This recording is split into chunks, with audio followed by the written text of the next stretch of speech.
développement des relations économiques et commerciales et nous avons fait un tour d'horizon de notre dialogue politique et de notre coopération sur les questions régionales et internationales qui, malheureusement, s'accumulent. Nous avons souligné notre attachement pour les deux parties aux relations amicales entre la Russie et le Yémen. Elles reposent sur le respect mutuel et la compréhension mutuelle. Nous avons noté l'an dernier célébrer le 95e anniversaire de l'établissement des relations diplomatiques et durant toutes ces années, nous avons toujours su maintenir la tradition de coopération mutuellement bénéfique et poursuivi cette tradition qui a servi de base pour le développement de nos relations de partenariat et de coopération dans tous les domaines. Et sur cette base, nous nous appuyons aujourd'hui. Nous avons examiné les opportunités de développement des relations économiques et sociales et commerciales dans les circonstances actuelles et nous sommes d'accord sur le fait que le règlement de la crise politique et militaire au Yémen et autour, dans la situation géopolitique lourde actuelle, il y a quand même des perspectives de règlement, mais pour l'instant,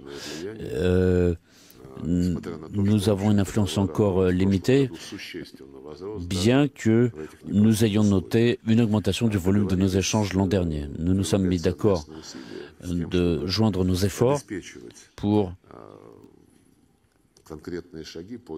garantir la prise de mesures concrètes visant à renforcer ces liens économiques. Au cœur de notre attention, nous avions la situation en République du Yémen.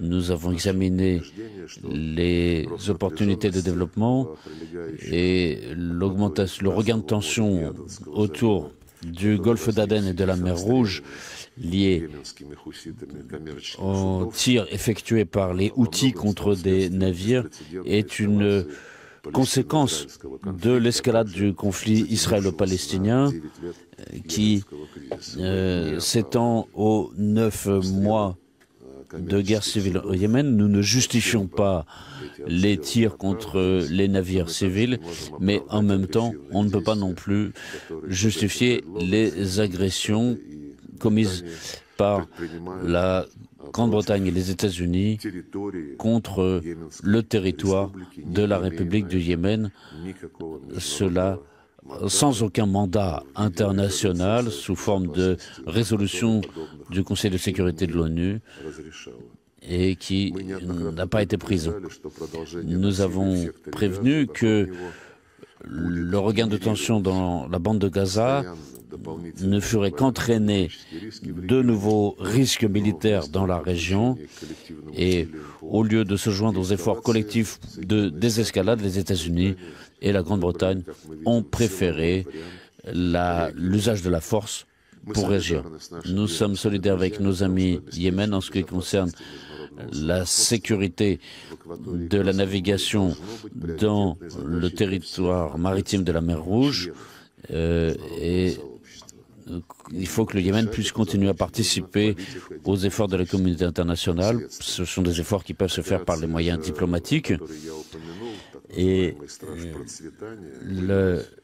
ce que j'ai évoqué, c'est-à-dire les gardiens de la souveraineté, tout cela, on a vu les attaques contre le Yémen qui ont renforcé l'intensité des conflits et des conséquences dans la région, et notamment pour la navigation civile aussi. Donc l'objectif qui avait été fixé par les méthodes qui sont utilisées sont les objectifs de règlement sont de plus en plus éloignés. La fin de la confrontation et de la déstabilisation en mer Rouge pourra permettre de suivre la feuille de route de règlement du Yémen et de mettre en place un dialogue inclusif sous l'égide de l'ONU et l'aventure militaire des États-Unis et de la Grande-Bretagne sape les efforts diplomatiques de nos partenaires, le sultanat d'Oman, l'Arabie saoudite et du représentant de l'ONU, Hans Grundberg. Nous avons abordé des questions régionales aussi, essentiellement sur la thématique du Proche-Orient, avec l'aggravation du conflit israélo-palestinien. Nous avons rappelé la nécessité de prendre des mesures immédiates pour un cessez-le-feu et l'ouverture de corridors humanitaires qui permettra d'éviter de nouvelles victimes et d'aider la population civile qui a souffert des combats. Malheureusement, ce n'est pas la première, mais déjà, si je ne me trompe pas, la 4e résolution du Conseil de sécurité de l'ONU appelant à un cessez-le-feu et cela avait été examiné déjà, proposé par la Fédération de Russie, puis par l'Algérie la semaine dernière. Et toutes ces résolutions ont été bloquées par les États-Unis. Nous avons noté aussi la nécessité, en parallèle, de continuer à travailler sur la recherche d'un cessez-le-feu. Et ces efforts doivent être renforcés pour qu'il y ait les intérêts, les conditions soient réunies pour procéder à des négociations sur toutes les questions, le statut définitif de l'État. Ce que je veux dire, c'est la création d'un État palestinien à part entière. Nous avons parlé aussi brièvement et à propos d'autres événements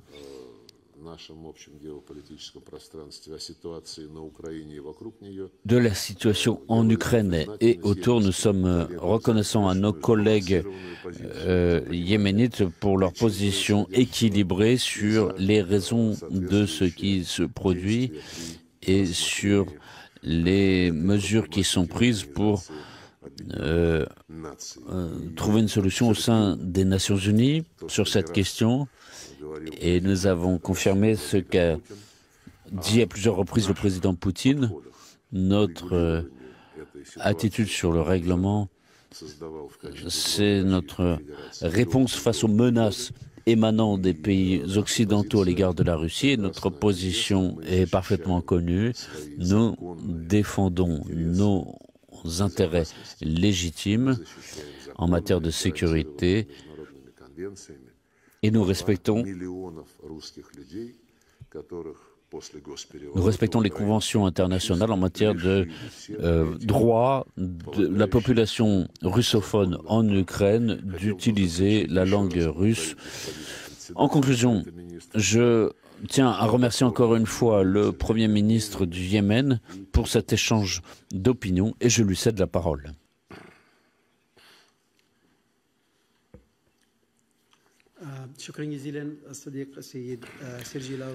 Je vous remercie. Je remercie en particulier le ministre russe des Affaires étrangères, Sergueï Lavrov. Je tiens à remercier la Fédération de Russie pour cet accueil chaleureux. Ma visite se déroule sur l'invitation de nos amis russes. Aujourd'hui, j'ai parlé à Monsieur le Premier ministre adjoint de la Fédération de Russie. On a abordé les aspects économiques et j'attends une rencontre avec le président de la Douma d'État et avec le président du Conseil de la Fédération de Russie. Ce matin, j'ai abordé nos relations bilatérales avec la délégation russe, notamment dans la lumière de la 95e anniversaire de l'établissement de nos relations diplomatiques, et je tiens à transférer mes meilleurs vœux au ministre russe des Affaires étrangères et au peuple russe de la part du Conseil présidentielle du Yémen. Nous avons également abordé les perspectives de la coopération bilatérale dans plusieurs domaines. Notamment, nous avons attaché une importance particulière au développement de l'économie. Nous avons de bonnes opportunités de développer notre coopération, notamment dans le domaine des ressources naturelles. Et nous nous sommes mis d'accord également d'aborder la question des visites mutuelles des groupes techniques. Nous tenons à développer nos relations avec d'autres pays, dont la Fédération de Russie. Et nous remercions également la partie russe pour le soutien que la Fédération de Russie a accordé en ce sens. Nous avons également parlé de l'énergie et je tiens à remercier nos amis russes pour cette opportunité que Moscou propose aux citoyens yéménites. Je parle à l'opportunité de faire leurs études au sein des universités russes et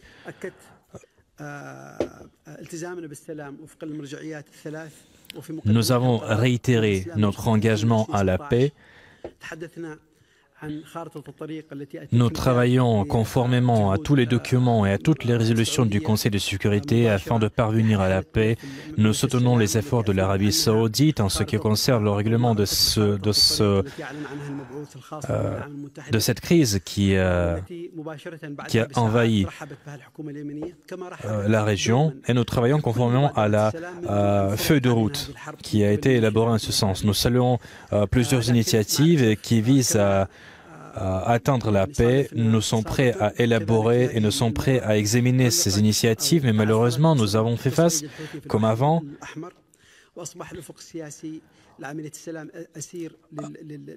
au fait qu'à cause de l'escalade dans la mer Rouge, à cause des Houthis, au fait que nous ne pouvons pas travailler en ce sens, parce que ces actions des Houthis sapent les efforts de la région et empêchent le consensus au Yémen. La résolution à ce conflit, ce n'est pas la résolution aux événements qui se passent dans la bande de Gaza. C'est notre position de principe. Nous soutenons le peuple palestinien, mais en ce sens, dans ce contexte-là, je tiens à dire que les Houthis et leur comportement dans la mer Rouge ont entraîné la militarisation de la mer Rouge. À l'heure actuelle, la situation est tendue dans la région. Bien avant l'agression israélienne contre la bande de Gaza, les Houthis pratiquaient de telles actions dans la mer Rouge. Donc ce n'est pas né d'aujourd'hui. Nous ne pouvons pas parler de la navigation libre alors qu'il y a un groupe armé qui n'obéit pas au gouvernement, aux autorités, un groupe armé qui entreprend des actions agressives à l'égard de la navigation maritime dans cette région. On ne peut pas arriver à la résolution de ce conflit dans de telles conditions, de telles pratiques notamment. Il entraîne le fait que le peuple yéménite il subit un isolement. Cela est vrai pour la bande de Gaza notamment. Et tout cela veut dire que toutes ces actions des Houthis dans la mer Rouge, ils influent sur la position du peuple yéménite. Les chaînes d'approvisionnement ont été rompues. Je parle des chaînes d'approvisionnement en carburant, en denrées alimentaires. Tout cela a un impact sur le peuple yéménite.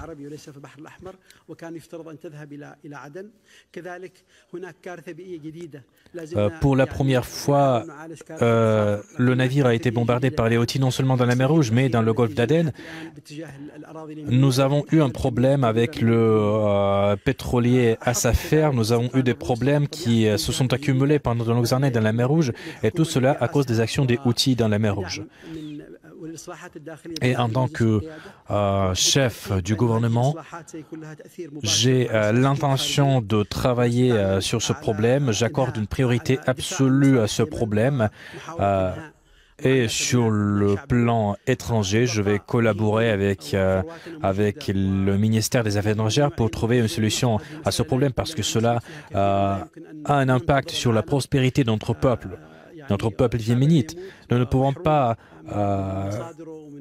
être inactifs parce que notre peuple souffre.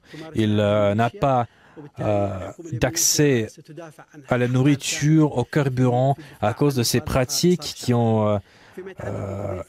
sont exercées dans la mer Rouge par les Houthis. En ce qui concerne le problème palestinien, nous avons abordé avec nos partenaires russes la situation actuelle dans la bande de Gaza. Nous partageons le même avis que le peuple palestinien a le droit de créer son État indépendant avec Jérusalem-Est comme capitale. Nous allons également travailler dans cette direction. Il faut assurer un accès humanitaire pour résoudre cette catastrophe humanitaire qui a envahi la bande de Gaza. Nous comprenons bien sûr qu'à l'égard de ce qui se passe dans la bande de Gaza, sont utilisés les doubles standards. Au Yémen, nous avons une position assez ferme sur le conflit dans la bande de Gaza et nous partageons la position russe dans ce contexte-là. Je vous remercie. La question pour les deux ministres. Comme vous le savez, la situation dans la mer Rouge est tendue. Comment les frappes des Houthis dans la mer Rouge influent-elles sur le commerce mondial? Quelle est la solution à ce problème?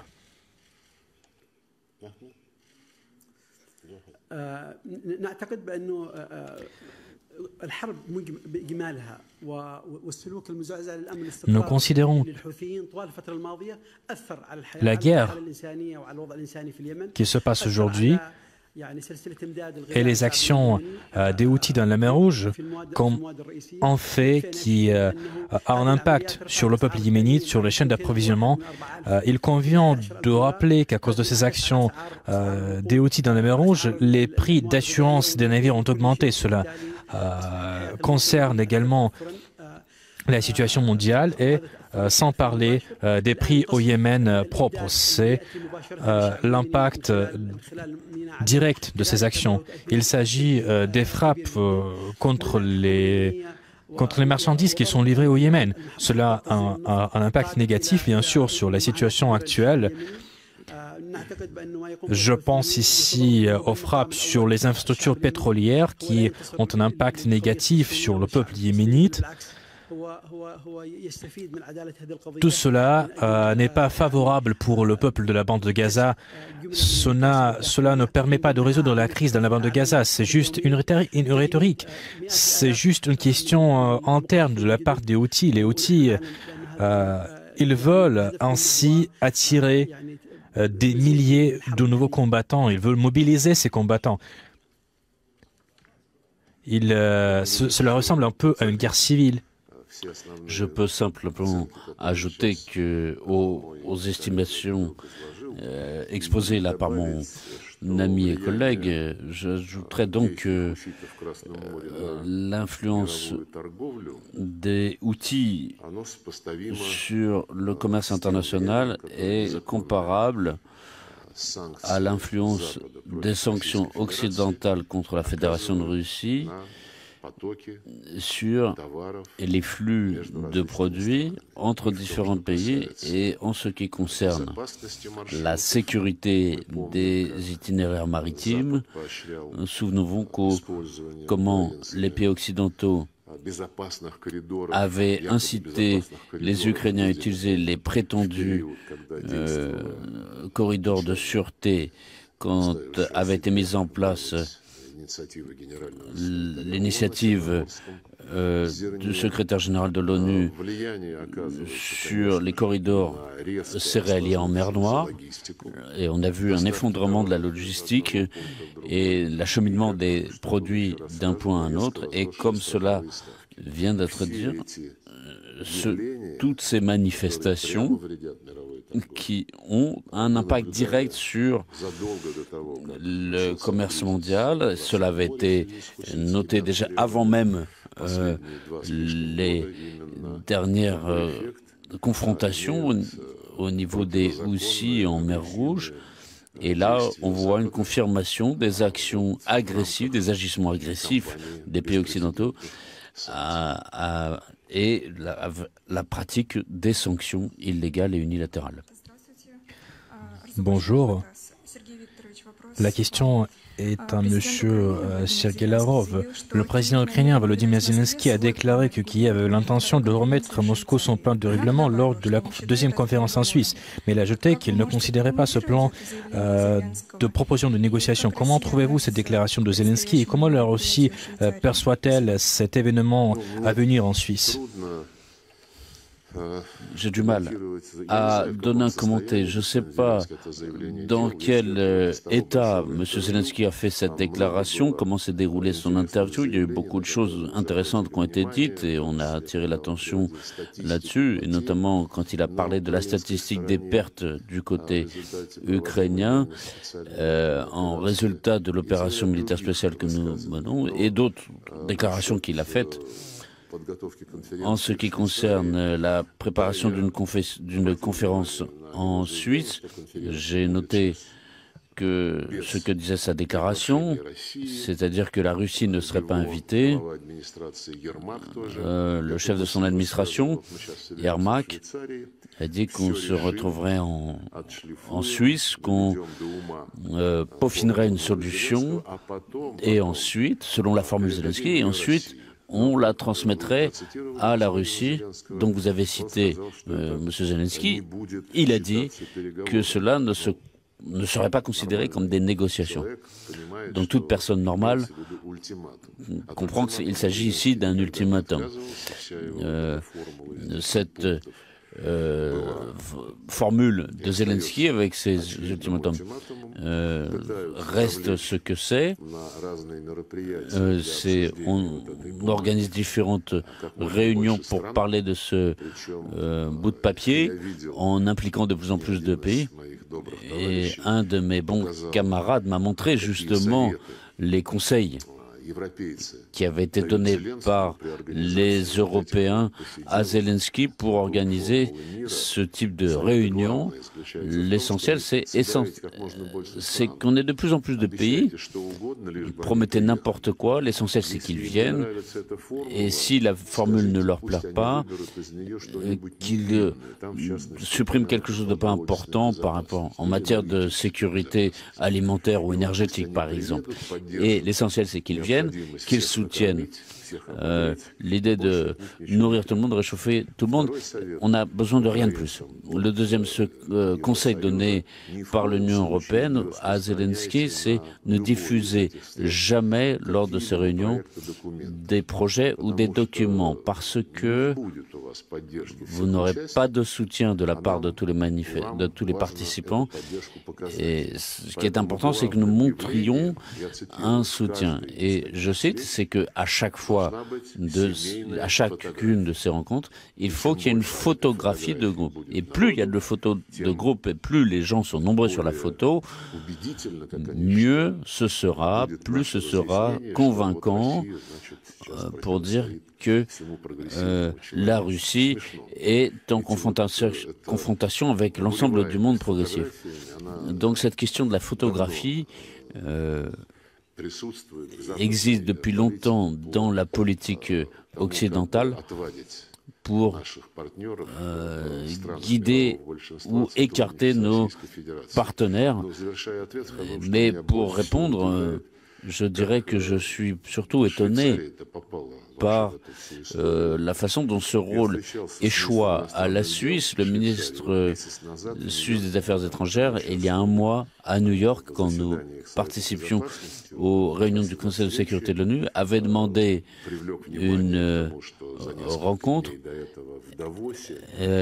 avait dit que quelques heures avant, les Suisses à Davos avait proposé une nouvelle discussion sur la formule de paix de Zelensky et mon collègue m'a dit justement que en tant qu'hôte, en ministre suisse des Affaires étrangères, j'ai dit aux journalistes que sans la Russie, il ne sera pas possible de trouver un accord.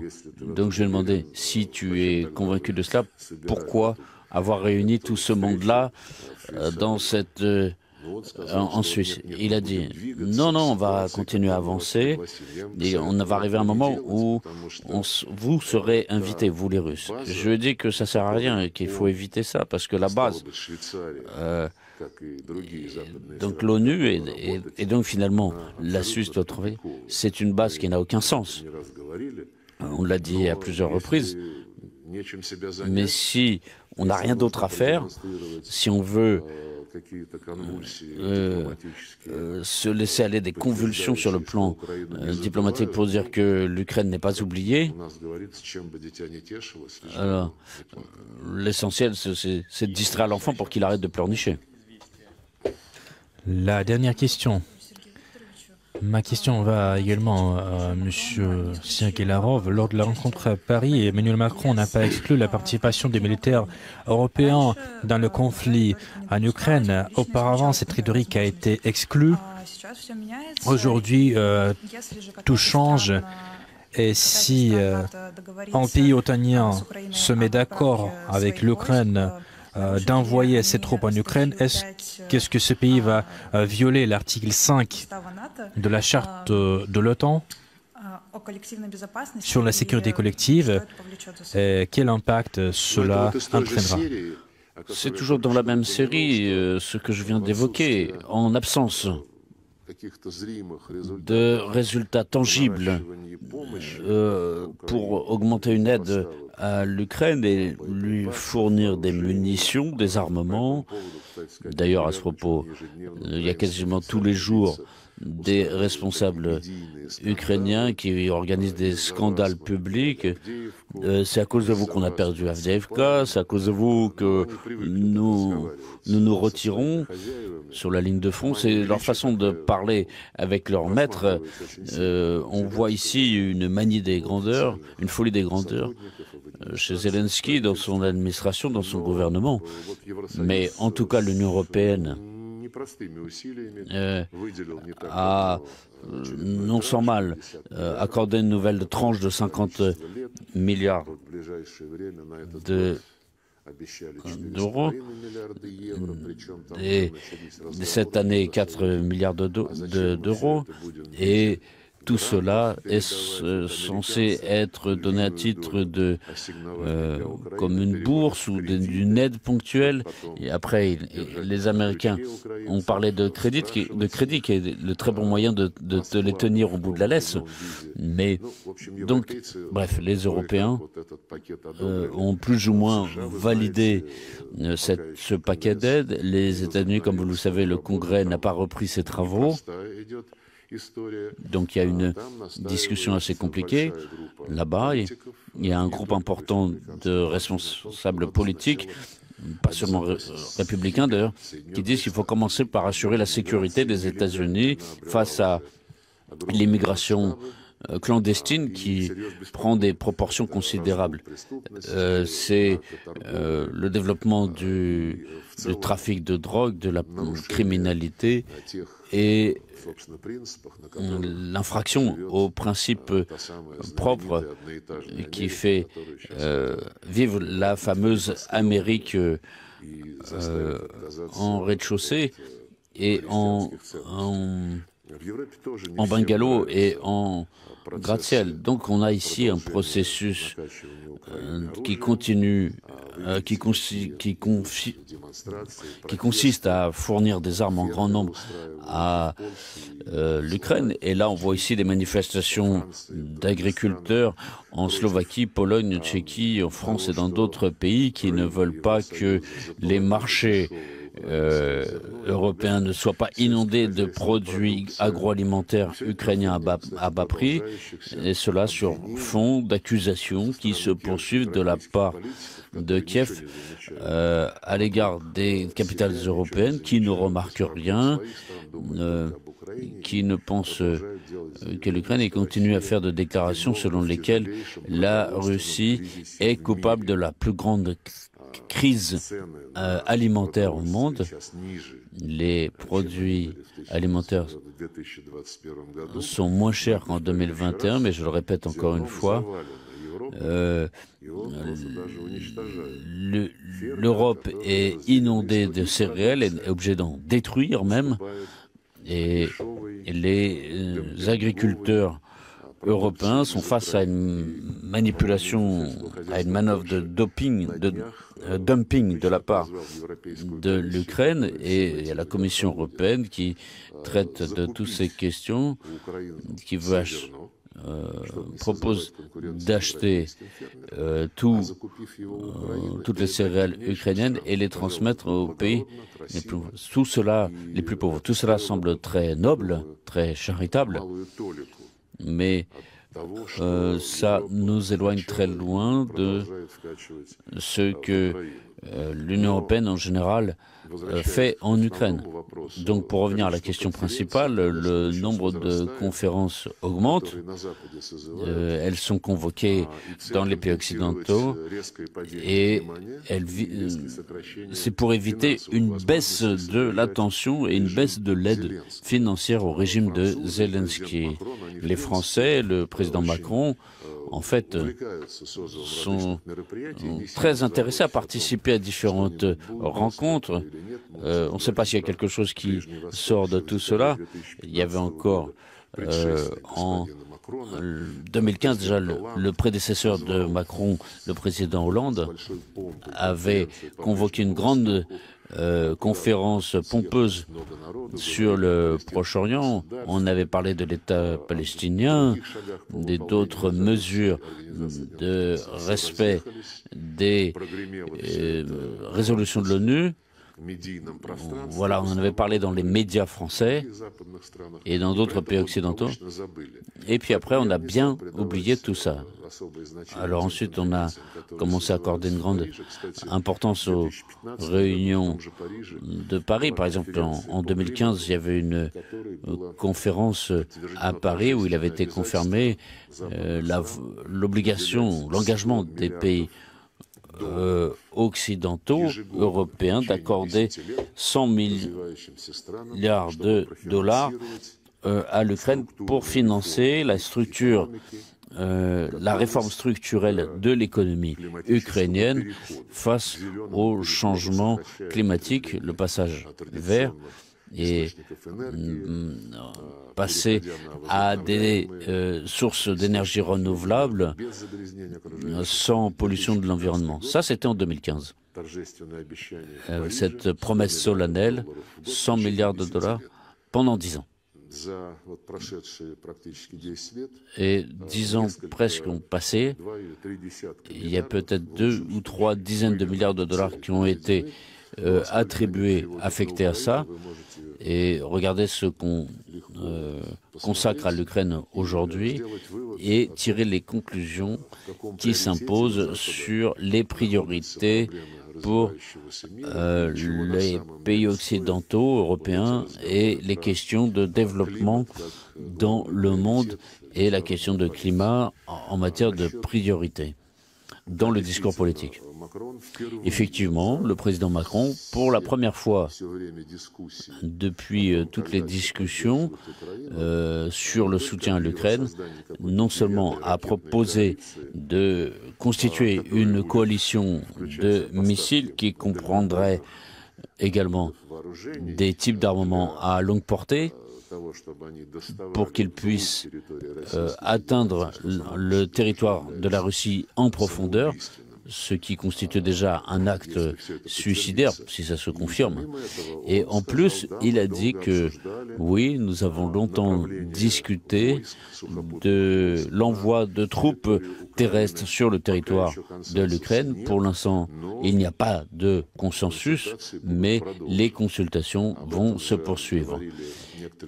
C'est ce qu'ont dit également d'autres participants, notamment les représentants de Tchéquie, de Slovaquie et d'autres pays, et ils ont parlé du fait qu'ils considèrent cette idée comme malvenue. Macron était prudent et l'aide pourrait se faire via différents pays et il ne veut pas réunir les conditions pour que nous puissions discuter. Et effectivement, il y a l'article 5 et c'est pour ça que certains membres de l'Alliance, tels que Macron, Stoltenberg, parlent sans cesse que l'OTAN ne participera à ce conflit et que il avait été question d'une légion polonaise. Tout cela est connu et diffusé dans les médias. Je pense que ce genre de réflexion suppose, pas forcément manifeste, mais suppose même ce qu'ils ont en tête, c'est-à-dire ils devraient utiliser leurs efforts pour des choses plus rationnelles pour assurer la sécurité de l'Europe. Voilà, je vous remercie.